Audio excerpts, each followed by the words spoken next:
pour ce que tu vas encore nous donner aujourd'hui. Parce que ta parole est la vérité, Seigneur, et nous en avons besoin. Tu vois, Seigneur, comment on a profité de ces bons moments, Seigneur, vraiment, ces grandes bénédictions. Mais maintenant, nous voulons ouvrir nos oreilles et nos cœurs, tout notre esprit, Seigneur, pour recevoir ce que tu veux nous donner encore ce matin. Bénis Yannick, Seigneur, tout ce qu'il va nous donner, Seigneur. Bénis notre frère. Nous nous attendons à toi encore ce matin. Amen. Amen. Amen. Alléluia. Du pain frais. Un bon pain frais, hein. C'est bon, hein, le pain, quand il est tout frais. Le pain rassis, bon, on fait du pain perdu avec, hein. Mais c'est bon aussi le pain perdu, hein, j'aime bien. Voilà. Alors, alors vous savez que je prêche donc ce dimanche, et je prêche à la fin du mois, donc le 30. Donc mon message est un peu scindé en deux, de manière à ce que ceux qui viendront le 30, ils auront la suite, tant pis pour les autres. Mais vous pourrez toujours voir sur Facebook, si vous faites partie des amis, bien le message, hein, c'est retransmis toutes les semaines, on le met sur la page Facebook. Voilà, juste pour vous rappeler, parce que je ne sais pas comment ça va se terminer, on va peut-être un peu être rapide, il y a une agape dimanche prochain, hein, c'est notre frère Famara, donc du CEP de Porrentruy, un des frères responsables de Porrentruy, qui viendra apporter le message, le frère donc qui vient du Sénégal, et qui a vraiment servi le Seigneur là-bas. Il a aussi beaucoup de choses à nous dire, et il partagera avec nous l'agape, donc on aura l'occasion de partager avec lui sur son aventure avec Dieu. Je crois que chacun d'entre nous faisons une aventure avec Dieu, hein.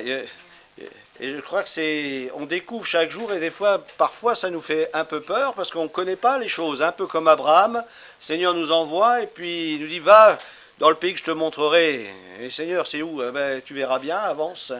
Et c'est un peu ça avec nous, hein. Seigneur, je sais que tu es avec moi et tu me conduis, mais je ne sais pas trop où je vais. Alors des fois, j'ai des combats, des luttes, des difficultés, mais je sais qu'il est avec moi. Il a dit, hein, je suis avec vous tous les jours. Alors pas seulement les bons jours, mais aussi les mauvais jours. Alors c'est à nous de rester attachés à lui de tout notre cœur, lui faire confiance. C'est ce que Jésus a reproché le plus à ses disciples, le peu de foi, c'est-à-dire le peu de confiance qu'ils avaient en lui. Je suis là, alors n'ayez pas peur. Combien de fois il dit n'ayez pas peur? Il paraît que c'est 365 fois, hein, une fois par jour, où Jésus peut nous dire n'aie pas peur. Voilà, je vais vous passer une petite vidéo en introduction du message. Alors, je vais être court, hein, puisque la vidéo dure 12 minutes. C'est le texte que nous allons partager pendant ces deux réunions, du aujourd'hui et du 30. Alors le titre de ce message, c'est Lazare. Lazare. Vous connaissez Lazare? Alors il y a le riche et Lazare, donc c'est pas celui-là. C'est un autre Lazare, c'est celui de la résurrection. Alors si vous avez l'occasion, moi je vous le dis simplement, c'est entre nous, hein, quand je suis dans mon bus et que je fais mes tournées pour livrer mes pièces automobiles, je mets les écouteurs et j'écoute ce film, c'est l'évangile de Jean, c'est Jésus, fils de Dieu. Alors bien sûr, voilà, rien n'est parfait dans ce monde, hein, mais malgré tout, on voit des contextes, on entend les paroles, on entend comment le Seigneur il parle. Des fois, on croit que Jésus est un peu efféminé. Non, pas du tout. Jésus, c'est vraiment un homme. Hein. C'est un homme, c'est l'homme de Dieu, c'est le Fils de l'homme, c'est le Fils de Dieu. Et quand il parle, même surtout à des religieux, il est très très direct. Et je dis, moi je ne le ferai pas, j'aurais du mal à le faire, mais quand j'écoute ça, je dis, oh Seigneur, tu avais vraiment du courage, hein, pour faire ce que tu as fait, moi j'aurais bien eu peur. Hein. Alors, écoutez, regardez ce film, hein, c'est Jésus, fils de Dieu, donc il est assez récent. Hein.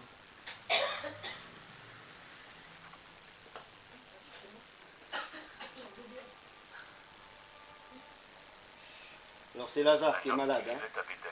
Alors, on va mettre sur pause, forcément. Alors, le son.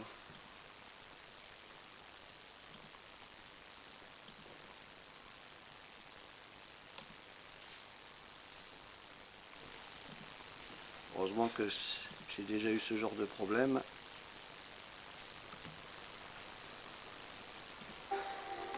Béthanie était le village où vivaient Marie et sa sœur Marthe. Marie était celle qui avait répandu du parfum sur les pieds du Seigneur et les avait essuyés avec ses cheveux. Et c'était son frère Lazare qui était malade. Les sœurs firent parvenir un message à Jésus. Seigneur, ton cher ami est malade. Quand Jésus en prit connaissance, il dit, la maladie de Lazare n'est pas destinée à le faire mourir. Elle s'est manifestée pour rendre gloire à Dieu, et elle sera le moyen par lequel le Fils de Dieu sera glorifié. Jésus aimait Marthe et sa sœur, ainsi que Lazare. Pourtant, lorsqu'il apprit que Lazare était malade, il resta 2 jours de plus à l'endroit où il était. Puis il annonça à ses disciples, « Retournons en Judée. » Maître, il y a très peu de temps, les habitants là-bas voulaient te lapider, et tu envisages d'y retourner? Le jour dure 12 heures, n'est-ce pas? Ceux qui marchent en plein jour ne trébuchent pas, puisqu'ils voient la lumière de ce monde. Mais ceux qui marchent pendant la nuit trébuchent, puisqu'ils n'ont pas la lumière. Notre ami Lazare s'est endormi. Mais je vais aller le réveiller.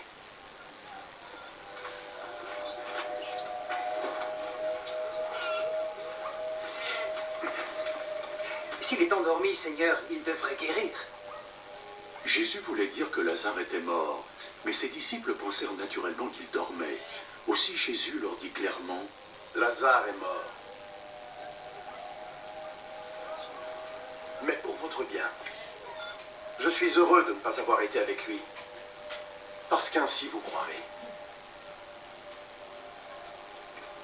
Maintenant, allons le voir. » Thomas, qu'on appelait le jumeau, dit aux autres disciples, « Allons, nous devons aussi accompagner notre maître, afin de tous mourir avec lui. » Quand Jésus arriva, Lazare était déjà enterré depuis 4 jours. Béthanie n'était qu'à moins de 3 kilomètres de Jérusalem, et beaucoup de Juifs étaient venus voir Marthe et Marie pour les consoler de la mort de leur frère. Quand Marthe apprit que Jésus approchait, elle vint à sa rencontre, alors que Marie resta dans la maison. Si tu avais pu être là, Seigneur, mon frère ne serait pas mort. Mais je sais que même maintenant, Dieu te donnera tout ce que tu lui demanderas. Ton frère va revenir à la vie. Je sais qu'il ressuscitera au dernier jour. Je suis la résurrection et la vie. Ceux qui croient en moi vivront. Et même s'ils meurent, tous ceux qui vivent et qui croient en moi ne mourront jamais. Crois-tu cela?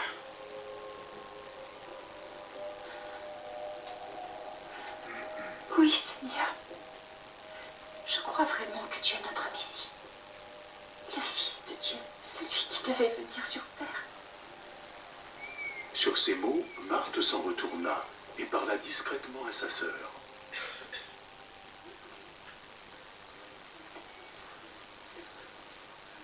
Le maître est ici. Et il demande à te voir. Va. Dès que Marie eut entendu cela, elle se leva et courut pour le rejoindre. Jésus n'était pas encore entré dans le village, mais il était toujours à l'endroit où Marthe l'avait rencontré. Tous ceux qui étaient dans la maison avec Marie et qui la consolaient la suivirent lorsqu'elle partit précipitamment. Ils pensaient qu'elle allait au tombeau pour y verser ses larmes.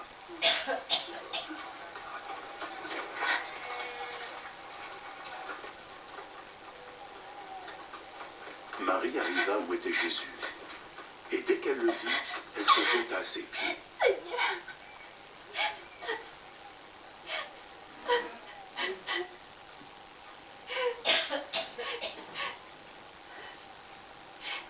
Seigneur.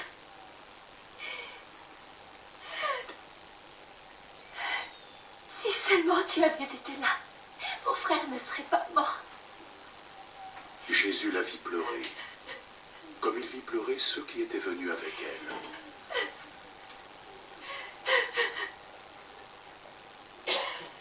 Il en fut touché, et profondément ému.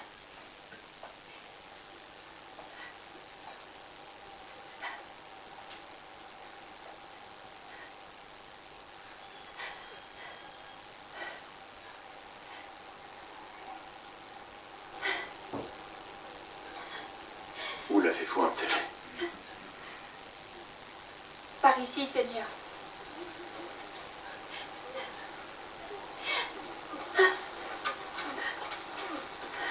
Jésus pleura. Les gens dirent alors, regardez comme il l'aimait. Mais quelques-uns d'entre eux dirent, il a bien donné la vue à un aveugle, non? Alors ne pouvait-il pas aussi empêcher que Lazare meure? Jésus, de nouveau profondément ému, se rendit au tombeau. C'était une grotte avec une pierre devant l'entrée. Retirez cette pierre.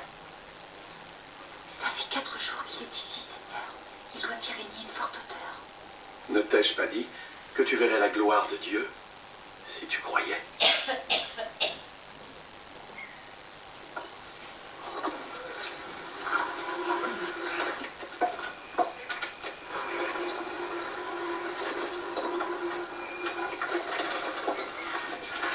Alors la pierre fut retirée.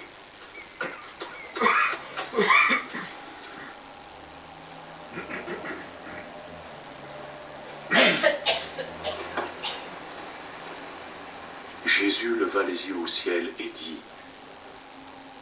Je te remercie, Père, de m'avoir écouté. Je sais que tu m'écoutes toujours. Mais je dis cela pour le bien de ces gens, de sorte qu'ils croiront que tu m'as envoyé.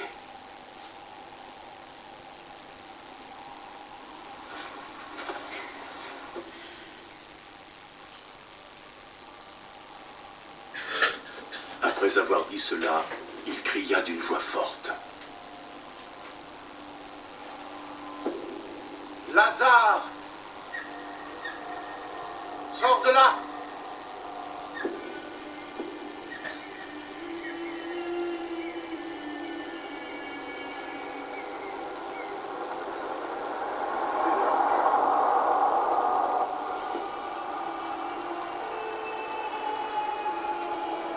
Et le mort sortit. Les pieds et les mains entourés de bandes. Le visage enveloppé d'un linge.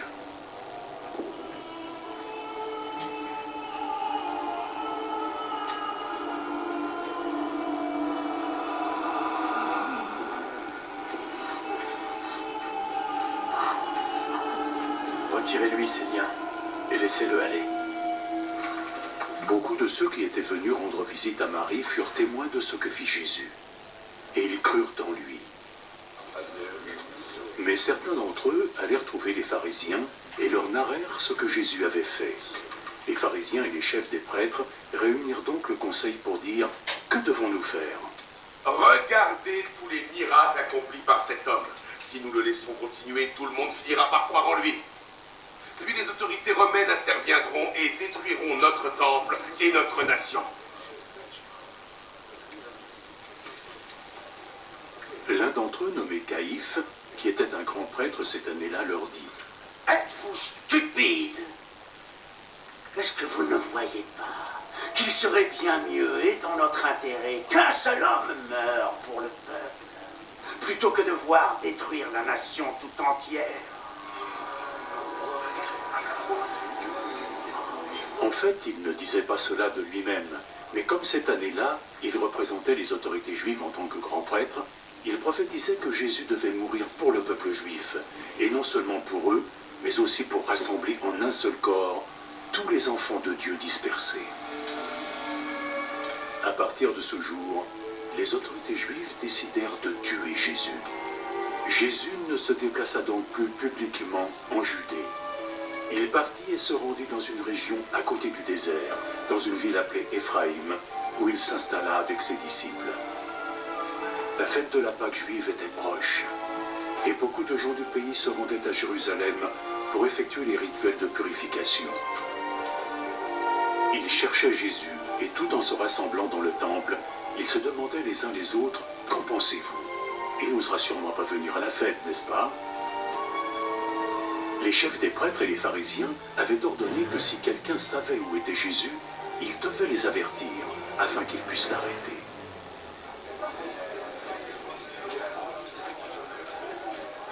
Six jours avant la Pâque, Jésus se rendit à Béthanie, où vivait Lazare, celui qu'il avait ressuscité d'entre les morts.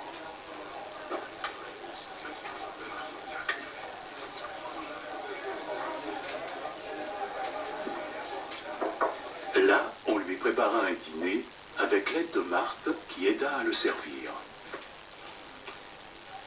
Lazare était un des convives qui était assis à table avec Jésus.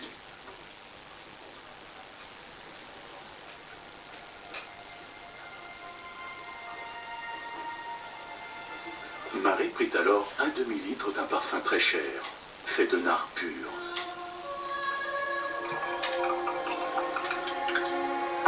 Et le versa sur les pieds de Jésus. Puis elle les essuya avec ses cheveux. Et la maison tout entière fut remplie de la douce odeur du parfum. L'un de ses disciples, Judas Iscariote, celui qui allait le trahir, dit: Pourquoi n'a-t-on pas vendu ce parfum? Il doit valoir dans les 300 pièces d'argent. Et cet argent, on l'aurait donné aux pauvres. Il disait cela non parce qu'il se souciait du sort des pauvres, mais parce que c'était un voleur.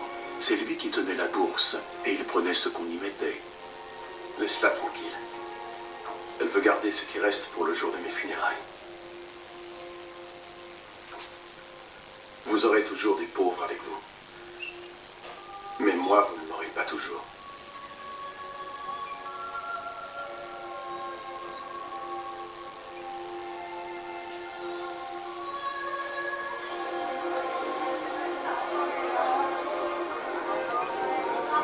Une multitude de gens apprirent que Jésus était à Béthanie. Alors ils y allèrent, non seulement à cause de Jésus, mais aussi pour voir Lazare, que Jésus avait ressuscité. Les chefs des prêtres décidèrent alors de tuer aussi Lazare, parce qu'à cause de lui, beaucoup de Juifs se détournaient d'eux et croyaient en Jésus.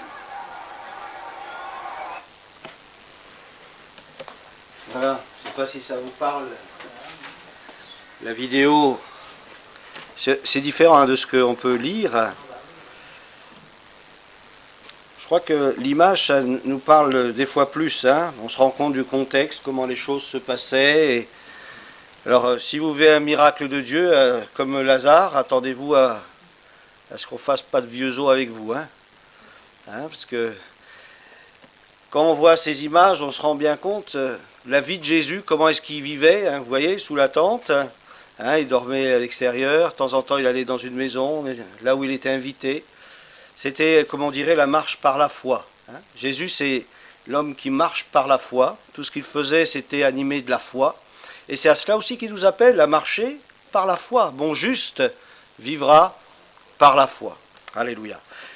Alors, en introduction, ça va être vite. Ézéchiel 37. J'aime beaucoup ce verset parce qu'il nous parle. La dernière fois que je vous ai parlé de la tempête sur la mer où Jésus marchait sur la mer, etc. Et Jésus, il vient, il se présente aux disciples qui étaient dans la barque. Et Jésus ne faisait pas les choses par hasard. C'est-à-dire le fait qu'il marchait sur la mer à l'encontre des disciples, ce n'était pas par hasard. C'est parce que des textes de la parole de Dieu parlaient du Seigneur marchant sur les eaux. Quand Jésus faisait quelque chose, il le faisait parce que ça avait un rapport avec l'Écriture. Il ne faisait pas les choses par hasard, comme ça venait. Non, il faisait les choses parce que c'est l'Écriture. Il accomplissait les Écritures. Et en voyant marcher Jésus sur les eaux, les disciples qui avaient quelque instruction religieuse pouvaient se rappeler ce texte de la parole de Dieu où il était écrit que l'Éternel marche sur les eaux, ce psaume que je vous ai cité la dernière fois. Et là nous voyons aussi que dans cet événement de la résurrection de Lazare, ce n'est pas un événement qui est anodin. Jésus non seulement a ressuscité Lazare, c'est bien pour Lazare, pour la famille, c'est super, mais ce n'est pas le but. Le but, c'est que Jésus voulait se révéler au monde, et en particulier au peuple juif, à ceux qui étaient présents. Et si Jésus a ressuscité Lazare, c'est parce que déjà l'Écriture en parlait. Il est venu en ressuscitant Lazare accomplir ce que l'Écriture disait. Et on va lire ce texte, c'est juste 2 versets, c'est dans Ézéchiel 37, versets 12 et verset 13. Pour ça, lorsque les Juifs religieux qui étaient présents, qui ont été témoins de cet événement, il y a une moitié qui a cru, qui a accepté la parole de Dieu, et une autre moitié bien qui s'est encore plus endurcie. et qui au contraire a été auprès des grands prêtres et dire il faut faire quelque chose parce qu'il est en train d'accomplir les Écritures. Ils ne voyaient pas le miracle. Eux, ils voyaient que Jésus, eh bien, il allait de plus en plus grandir et puis de plus en plus de gens allaient croire en lui. Ézéchiel 37, versets 12 et 13. Prophétise donc et dis-leur, ainsi parle le Seigneur l'Éternel, voici, j'ouvrirai vos sépulcres, je vous ferai sortir de vos sépulcres, ô mon peuple, je vous ramènerai dans le pays d'Israël, et vous saurez que je suis l'Éternel, j'ouvrirai vos sépulcres, et je vous ferai sortir de vos sépulcres, ô mon peuple. Vous vous souvenez, Jésus a dit un jour, il a dit, les morts entendront la voix du Fils de Dieu, du Fils de l'homme, et les morts sortiront. Et Jésus, tout au long de sa vie, n'a cessé de parler fort au peuple d'Israël. Parce que depuis des siècles, ils étaient bercés dans les Écritures, depuis leur plus jeune âge. La plupart des gens étaient au courant des textes bibliques, et en particulier des textes messianiques qui parlent du Messie. Et là donc, dans ce texte de Jean chapitre 11, où il nous est parlé de Lazare, eh bien, Dieu, le Seigneur, parle encore au peuple d'Israël. Il parle au peuple d'Israël. Et il parle d'une manière tellement forte que ça va le précipiter à la croix. Il parle d'une manière tellement forte que ça va le précipiter à la croix. Quelques jours plus tard, peut-être 15 jours plus tard, il était crucifié. Alors je ne sais pas ce qui est advenu de Lazare. On n'a pas eu de nouvelles de Lazare. Je ne sais pas si vous avez eu, vous, des nouvelles de Lazare, mais on ne sait pas trop ce qui est arrivé de Lazare. Peut-être que Lazare, il a pris la poudre d'escampette, ou je ne sais pas, mais on n'a pas entendu parler de lui. Alors il y avait un homme malade, Lazare de Béthanie. Lazare a une signification. Lazare veut dire Dieu a secouru. Alors est-ce que vous connaissez beaucoup de Lazare autour de vous? Ah non, c'est pas un nom qu'on utilise souvent.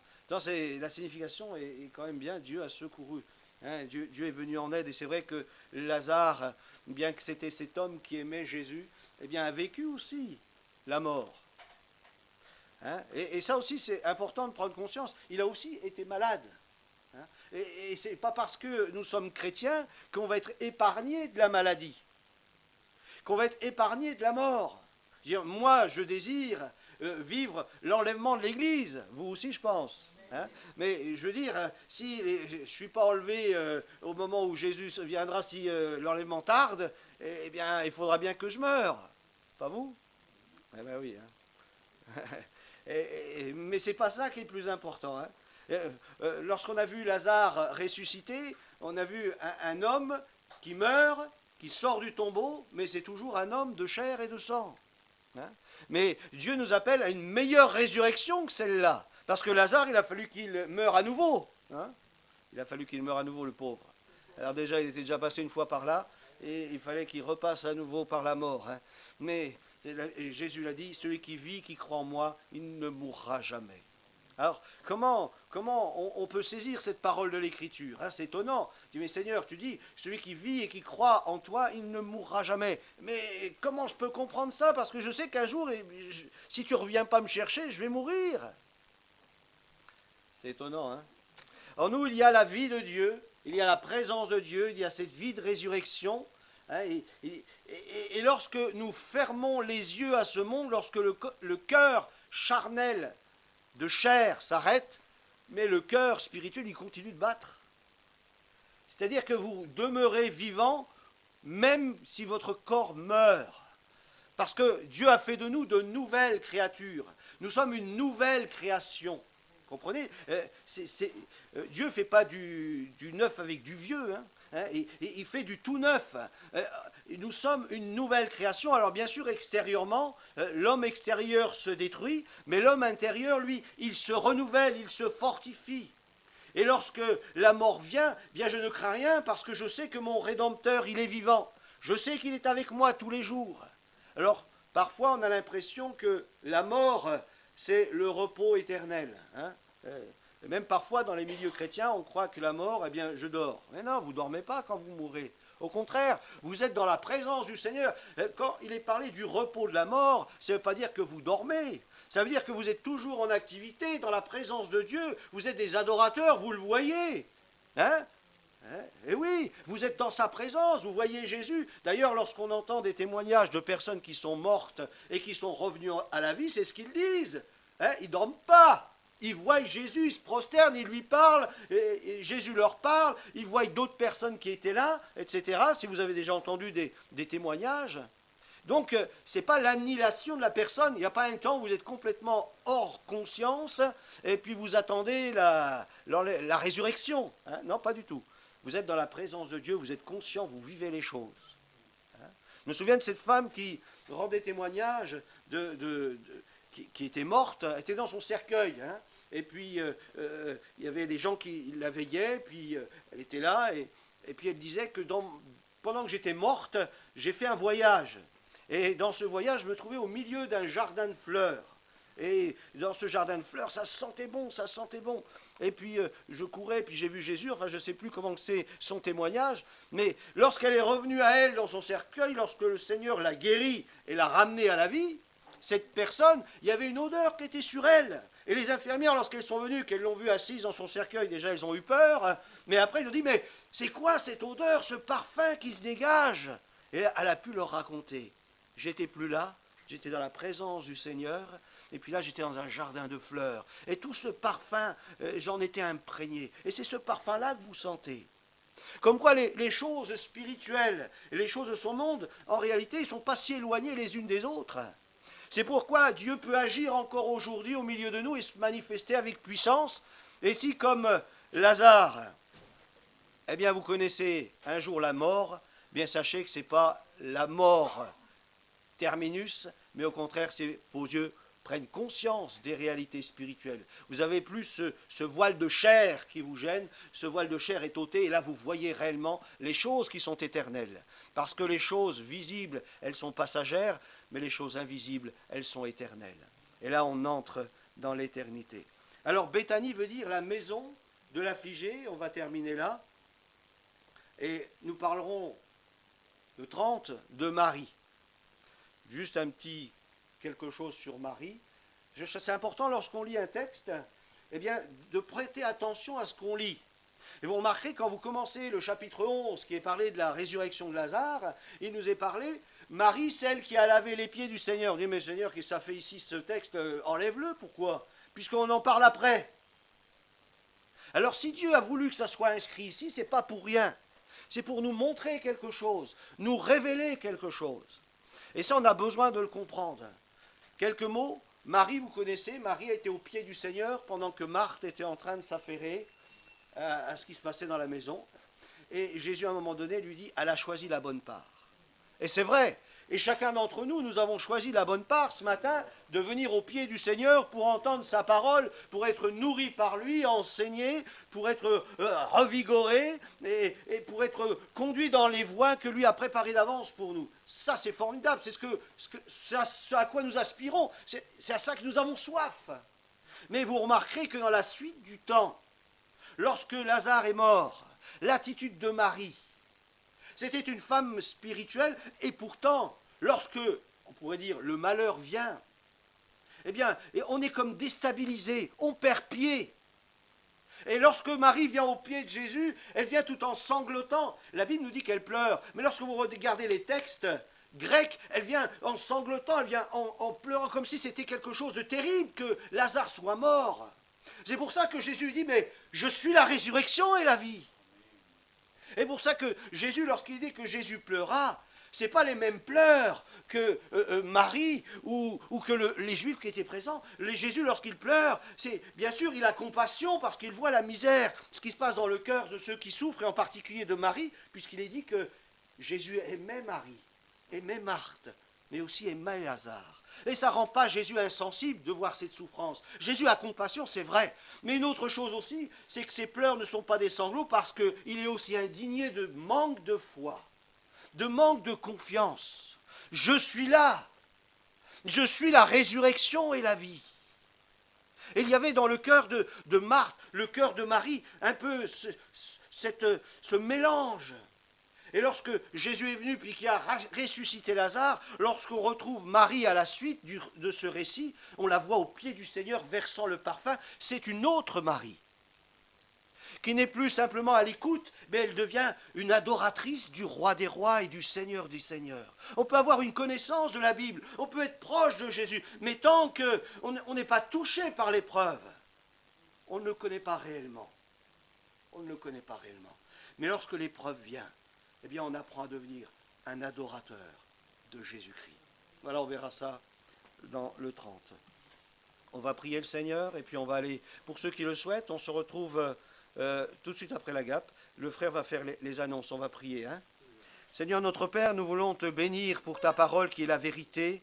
Aide-nous nous imprégner de ta parole, à ne pas regarder à la superficialité, mais à regarder dans la profondeur de ta parole, car ta parole est la vérité.